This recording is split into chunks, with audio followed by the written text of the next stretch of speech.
Vote পরবর্তী অশান্তি এবার কোচবিহার শহরের বুকে। নমস্কার, ইন্ডিয়া নিউজ বাংলায় আপনাদের স্বাগত জানাচ্ছি আমি ঋতুশ্রী মজুমদার। কোচবিহার শহর বিশ্বসিংহ রোডে গতকাল রাতের অন্ধকারে কে বা কারা দোকান ভেঙে দিয়ে চলে যায়। মূলত বিজেপি করার অপরাধে এই দোকানপাট ভাঙচুর করা হয় বলে জানা যাচ্ছে। শুধু বিশ্বসিংহ রোড নয়, তার পাশেই লালদিঘির পাড় সংলগ্ন এলাকা, সেখানেও কিছু দোকানপাট ভাঙা হয়। ব্যবসায়ী শেখর সরকার বিজেপির জেলা কমিটির প্রাক্তন সদস্য, সেই কারণে তার দোকান গতকাল রাতে ভেঙে দিয়ে যায় এই কথা জানান। ইতিমধ্যে তিনি থানায় অভিযোগ করেন বলে জানা যাচ্ছে। তারই পাশে সুমন বসু বলে এক ব্যবসায়ী, তারও জুতোর দোকান রয়েছে, সেখানেও ভাঙচুর চালায়। কোচবিহার দক্ষিণ বিধানসভার বিজেপির বিধায়ক নিখিল রঞ্জন দে ঘটনাস্থলে যান এবং পুরোটা খতিয়ে দেখেন এবং তিনি জানান, কোচবিহার শহরে একরকম ঘটনা, এটা নিন্দনীয়, এটা মানা যাচ্ছে না। ভোট পরবর্তী হিংসা জেলা জুড়ে বিভিন্ন প্রান্তরে হচ্ছে, কিন্তু কোচবিহার শহরের বুকে এটা খুবই নিন্দনীয়। ভোট পরবর্তী হিংসাতে বিভিন্ন জায়গায় তৃণমূল কংগ্রেস কর্মীরা অত্যাচার চালাচ্ছে বিজেপি কর্মীদের ওপর এবং তাদের বাড়িঘর ভাঙচুর করছে। আর তার সাথে সাথে আজ কোচবিহার শহরে ব্যবসায়ী এবং বিজেপির বহু পুরনো কার্যকর্তা তাদের দোকানে গতকাল রাতে তৃণমূল হামলা চালায়, দোকানপাট ভাঙচুর করে দেয়। এটা অতি চূড়ান্ত পুলিশ প্রশাসন যেন ব্যবস্থা গ্রহণ করে, অতি তাড়াতাড়ি যেন পুলিশ প্রশাসন এই ব্যবস্থা গ্রহণ করে এবং শহরের বুকে যেন এই ধরনের ঘটনা না ঘটে সেটিকেও যেন নজরপাত করে। না হলে আগামী দিনে ভয়ঙ্কর আন্দোলনের পথে নামতে বাধ্য হবে বিজেপি। এই বিষয়ে রবীন্দ্রনাথ ঘোষ, রাজ্য সহ সভাপতি, তিনি বলেন, সম্পূর্ণটাই মিথ্যে। বিজেপি লোকসভা নির্বাচনে হেরে গেছে, তাই তাদের হার লুকানোর জন্য নিজেরাই এসব পুড়িয়ে তৃণমূলের উপর দোষ চাপাচ্ছে। নিজেদের হারের তাই কেউ নিতে চায় না, সেটা নিয়েই তারা এইসব করেছে। নিজেদের হারের ভার কেউ নিতে চায় না, তাই তারা এইসব করছে, নিজেদের দোষ লুকানোর চেষ্টা করছে তারা। ইন্ডিয়া নিউজ বাংলার সাথে যুক্ত থাকুন আর দেখতে থাকুন বিশেষ বিশেষ খবর। দেখতে পাচ্ছেন যে শহরের বুকেও তৃণমূল কংগ্রেসের যে অত্যাচার পরিলক্ষিত হচ্ছে। কারণ কালকে সারা দক্ষিণ বিধানসভা শুধু নয়, সারা কুচবিহারের বিভিন্ন প্রান্তের থেকে সারা দিন ধরে ভাঙচুর, মারপিটের বিভিন্ন খবর আসছিল। তো এতদিন পর্যন্ত শহরের বুকে এই ধরনের ঘটনা আমরা দেখিনি।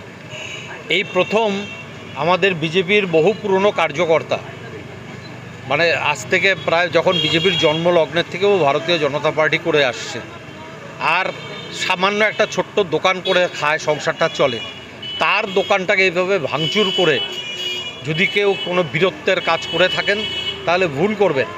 কারণ এক মাঘে কিন্তু শীত যায় না, মাঘ বারবার ঘুরে আসবে। আজকে যারা রাজা, কালকে সে ফকির হয়। তো সেই জন্য এই ধরনের ঘটনা, বিশেষ করে পুলিশ প্রশাসনকে আমি বলবো যে ইমিডিয়েট এই বিষয়টাকে কঠোরভাবে দেখার জন্য এবং যারা দোষী তাদেরকে অবিলম্বে গ্রেপ্তার করতে হবে, নচেত কিন্তু আমরা বড় রকমের আন্দোলনে নামতে বাধ্য হব। তারা করছে কি? তৃণমূল কংগ্রেস ছাড়া আর কে? কারণ আর কোনো দোকানের কোনো ক্ষতি হলো না। যেহেতু আমাদের শেখর সরকার বুয়া, ও বিজেপি করে, এখানে বিজেপির লোকজন বসে আড্ডা টাড্ডা মারে, তাই ওর দোকানটার উপরে ভাঙচুর করা হয়েছে, জিনিসপত্র লুটপাট করা হয়েছে।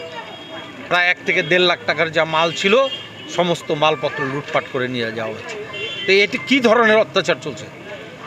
তৃণমূল কংগ্রেস যদি ভেবে থাকে যে তারা এই ধরনের অত্যাচার করে মানুষের মনকে জয় করবে, মানুষ কিন্তু সব কিছু শেষ কথা বলে।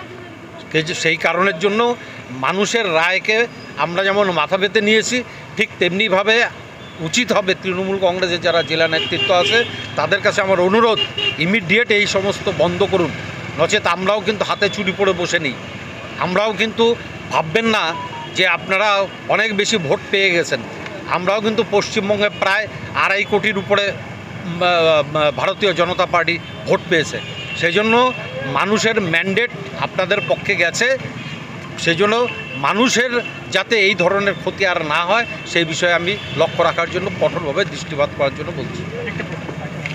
পশ্চিমবাংলায়, ভারতবর্ষে ভোটের পরে পশ্চিমবাংলায় যে ভোটটা হলো, ভোটে বিজেপি করার অপরাধে বিজেপি যারা করে বেছে বেছে তার দোকানপাট ভাঙা হচ্ছে।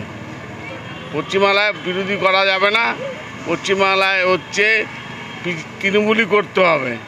আপনার দোকান কে ভাঙলো? আমার দোকান কে ভাঙলো, কারা ভাঙলো? বিরোধী দলের ভাঙছে। আমি বিজেপি করি বলে আমাকে দোকান ভাঙা হয়েছে। আমার দোকান কারণ অনেকেরই যারা যারা বিজেপিকে ভোট দিয়েছে তাদের কি দোকান সব ভাঙা হয়েছে। কিসের দোকান ছিল আপনারা? কোন জায়গায়? কৃষ্ণসিংহ রোডে, তাজবাজ মোড়ের সামনে কাপড়ের দোকান এবং জুতার দোকান দুইটা ছিল, ভেঙে দিয়েছে এবং জুতা কাপড় অনেক লুটপাট হয়েছে। কখন হলো এটা? এটা 2টার থেকে 2:30টার সময় রাত্রি। কালকে তো দোকান করেছিলেন? কালকে দোকান করেছি। কখন দোকান বন্ধ করেছেন? 10টা। আজকে সকালে দেখলেন? আর সকালে এসে দেখলাম। কি বলবেন এই যে শহরের মধ্যে এই ধরনের ঘটনা? শহরের মধ্যে বিরোধী দল করা যাবে না, পশ্চিমবাংলায় বিজেপি করা যাবে না। এখন কি চাইছেন? এখন কি আছে, অন্যায়ের শাস্তি হোক। থানায় করে এফআইআর করবেন? থানায় এফআইআর করবো। কি নাম আপনার? আমার নাম শেখর সরকার। বিজেপির কি কোনো দায়িত্বে রয়েছে? বিজেপির আমি প্রাক্তন জেলা কমিটির সদস্য। বিশ্বসিংহ রোডে একটি দোকান বিজেপি কর্মীর দোকান ভাঙচুর হয়েছে এবং বিজেপি তৃণমূলের দিকে অভিযোগ করছে। পাশাপাশি কোচবিহার দক্ষিণ লোকসভা জেলার বিভিন্ন স্থানে অভিযোগ যে পোস্টাল ভায়োলেন্স চলছে বিজেপির উপর। সমস্ত সাজানো কথা, বানানো কথা। কোচবিহার লোকসভা কেন্দ্রে বিজেপির প্রার্থী হেরে যাওয়ার পরে হারের লজ্জাটা ঢাকার জন্যই নিজেরাই ভেঙে চড়ে তৃণমূল কংগ্রেসের নামে দোষ চাপিয়ে মানুষের দৃষ্টিটা অন্যদিকে ঘোরাতে চাইছে এবং নিজেদের ব্যর্থতা ঢাকার একটা চেষ্টা করছে। মানুষ সব জানে, সারা জেলায় আমরা জেতার পরে কোথাও কোনো গণ্ডগোল হয়নি। এখানে যে অভিযোগটা করছে ওখানে তো প্রচুর সিসিটিভি রয়েছে, সিসিটিভির ফুটেজটা দেখালেই পারবে, দেখাক সেটা। হ্যাঁ, 2019 সালের লোকসভা নির্বাচনে আমরা যখন হেরে গেছিলাম, বিজেপি যখন জিতছিলেন, সারা জেলা জুড়ে যে সন্ত্রাস, অত্যাচার, মার ডাং, খুন খারাপি হয়েছে, সারা কোচবিহার জেলা রক্তাক্ত হয়েছিল। কিন্তু এবার আমরা জেতার পরেও কোথাও কিন্তু একটা টু শব্দ হয়নি। উপরন্তু গতকাল মাথাভাঙায় মানিক বর্মন, আমাদের তৃণমূল কংগ্রেসের একজন নেতা, তাকে সহ 4-5 জনকে বিজেপির কর্মীরা, যেহেতু তাদের সেখানে বিধায়ক আছে, জিতেছিলেন 21-এ, বেধড়ক মারধর করেছে। অজ্ঞান অবস্থায় তাকে নিয়ে এসে এমজেন মেডিকেল কলেজ হাসপাতালে ভর্তি করা হয়েছে এবং ডাওগুড়ি অঞ্চলের ভোজনপুরের 3 জন তৃণমূল কংগ্রেস কর্মীকে গুলি করা হয়েছিল এবং তাদের 3 জনকে বেধড়ক মারধর করেছিল। করে তারপরে তাদেরকে কোচবিহার মেডিকেল কলেজ হাসপাতালে ভর্তি করা হয়েছিল এবং ডাক্তারদের পরামর্শে তাদেরকে শিলিগুড়িতে স্থানান্তর করা হয়েছে। তারা মৃত্যুর সাথে পাঞ্জা লড়ছে। অর্থাৎ বিজেপি হারার পরে হিংস্র হয়ে গেছে, দিক বিদিক শূন্য হয়ে গেছে। তারা ভাবতেই পারছেন না তারা হেরে গেছে। হারের জ্বালাটা তৃণমূল কংগ্রেস কর্মীদের মারধর করে, খুন খারাপি করে মেটাতে চাইছে। আমরা এটা নিন্দা করছি। তৃণমূল কংগ্রেস সমস্ত স্তরের কর্মীদের নির্দেশ দিয়েছে, রাজ্য নেতৃত্বের নির্দেশ অনুসারে, যে নির্বাচনে জেতার পরে কোথাও যেন কোনো গণ্ডগোল ফণ্ডগোল আমাদের দিক থেকে না হয়। আমাদের সারা জেলার কর্মীরা শান্ত রয়েছে এবং যতক্ষণ না রাজ্য নেতৃত্ব নির্দেশ না দেবে ততক্ষণ আমাদের কর্মীরা জয়ের ব্যাপারে কোনো রকম বিজয় মিছিল বা কোনো আনন্দ উৎসব করবে না, এটা বলা হয়েছে। আরেকটা বিষয়